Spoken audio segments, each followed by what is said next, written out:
rise up to knock 'em down. It's the way we keep our high, moving like a hurricane. What's up, domino community? Today I'm going to be explaining the thought process behind the final scenes of the Pastel vs Vibrant Screenlink, which will be coming very soon. Now, for this, well, I felt like I was sort of running out of time. I mean, I want to get on with a few other projects.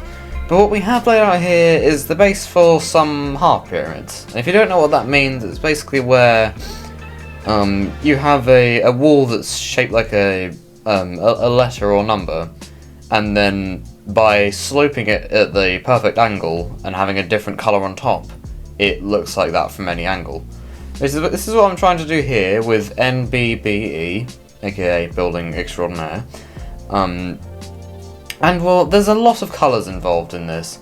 You can slightly see them in the top left, but I have, well, two colours for every two vibrant colours for every half pyramid, then a pastel one on top, and then also black, dark grey and grey for the colours on top, and clear to separate the pastel and vibrant. This is quite complicated, and I will say that for a long time I did think that it didn't look particularly obvious. So I'm hoping it looks okay in the final video. I mean, the more I stared at it, the more I liked it. But well, we're getting pretty far now, and just like that, I accidentally chucked a domino into the pyramids. So we had to rebuild a bit of it, but well, otherwise it was fine. Now the shapes to get these letters to work were actually fairly complicated, because for the B's and the E's, the middle line is formed of, it's a stabilised wall that's crossing the rest of it, which was pretty risky. I wasn't sure if it would work. I mean, you know my luck with how stabilised walls fell last time, right? Yeah, on the firewall spiral it barely worked at all. But now we are going into a whole different design here. So I've been looking at a tutorial for a redomino trick. It's basically where you have this line that falls twice, so that it can do like a loop around itself.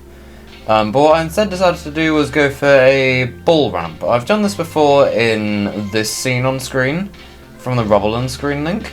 And well, I've sort of done a similar thing that can go back on itself in the final scene. Moving on, we now have this next scene. And well, I was originally going to do like just a spiral with the pastel versus vibrant colours, but I realised that, well, either I just thought it would be too time consuming with the amount of time we had left to do this. So what I instead decided to do was another bulk dominoes record, because well, the spiral would have been one, but I decided to go for the yearly record of height. Now I'm not going for like the one that's the all-time record for height, because that's like 5.5 meters or something stupid. What we have here is a cube that ended up being 100 layers tall. And well, for scale, at the end, when I reached my hand to the top of it, it couldn't actually quite reach. You can see now I am standing on top of a worktop, which was an interesting experience, because not only am I very high up above the ground, but also it's really cold, and my feet were practically stuck to it, so they sort of felt quite numb for a bit after. But well, it was a cool experience, and by the time it was done, there's some photos on screen now, it looked bonkers. You'll have to tune into the video on Saturday to see all that. But what I'm also now doing is filling in this this random line that's going to go in. It's definitely not strong enough to trigger the structure, but you'll figure out why that is in the final video. So stay tuned for that. It is coming in 96 hours now, so stay tuned for that. See ya.